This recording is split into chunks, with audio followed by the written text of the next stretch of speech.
нас МИД обрывает все связи абсолютно. Да, МИД с кем связь имеет? С преподавателями институтов?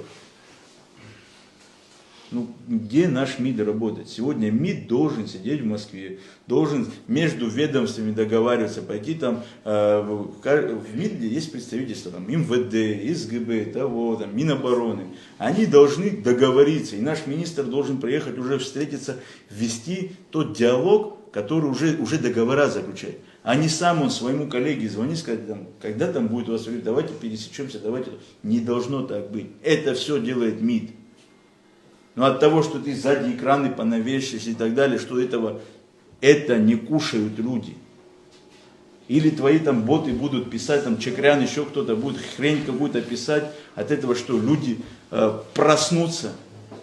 Он как поросенок верещал и рассказывал, как министр его просил или что-то еще. Сегодня они все мужчинами стали, выходят и разговаривают. Надо говорить правду. Работать надо.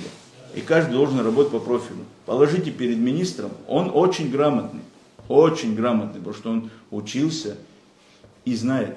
Но напомните ему самому, положите перед ним листок А4 и его функционал. Когда он его будет писать, он вспомнит, что он должен делать. Половина наших министров, они даже свой функционал не напишут. Этот напишет, потому что он знает, просто подзабылся, он увлекся тем, что он себя считает будущим примером. Поэтому надо было ему анклаба снести, он ходил в какие-то встречи. Оставь эти кулуарные моменты. Родине послужи. У него одна трагедия, что в следующем выборе ему нет 35, он себя президентом видит.